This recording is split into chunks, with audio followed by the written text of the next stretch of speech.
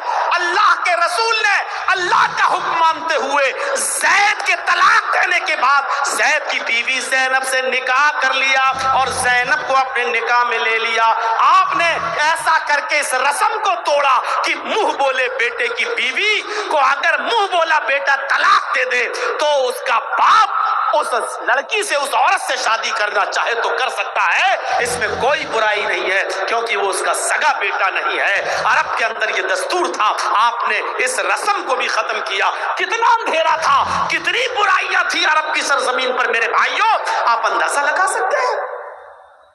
ان سب کو آپ نے ختم کیا۔ شوہر اور بیوی کے درمیان میں نے جو بتایا وہی حال، رکھنا چاہتا رکھتا، جب چاہتا تب طلاق دے دیتا۔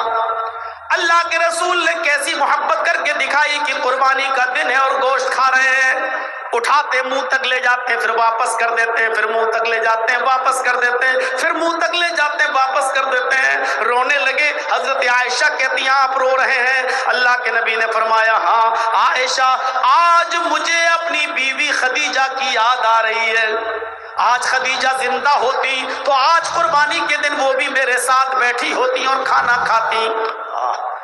حضرت عائشہ کہتی ہیں اس بوڑھی عورت کو آپ یاد کرتے ہیں جو 66 سال کی عمر میں مر گئی، اس دنیا سے چلی گئی، انتقال کر گئی۔ اے اللہ کے نبی، اس 66 سال کی بوڑھی عورت کو آپ یاد کرتے ہیں اور ہم جوان عورتیں آپ کی خدمت میں موجود ہیں، آپ ہم سے فائدہ اٹھائیے، آپ اس بوڑھی عورت کو کیوں یاد کرتے ہیں؟ اللہ کے نبی نے فرمایا عائشہ خاموش، تم نہیں جانتی ہو، تم نہیں جانتی ہو خدیجہ کون تھی، تم خدیجہ کا مقابلہ کرنا چاہتی ہو، نہیں کر سکتی ہو۔ خدیجہ خدیجہ تھی اور عائشہ عائشہ ہے، خدیجہ کی طرح تم نہیں بن سکتی ہو۔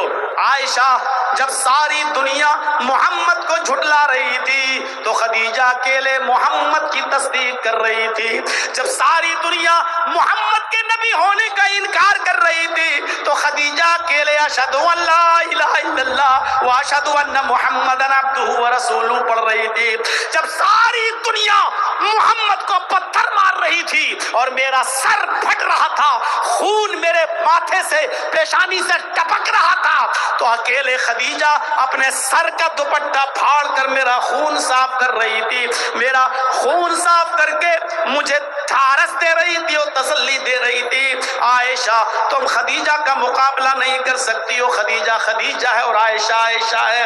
اس طریقے سے آپ اپنی بیوی خدیجہ کے ساتھ رہے، اس طریقے سے آپ نے رول ادا کیا۔ میرے بھائیوں،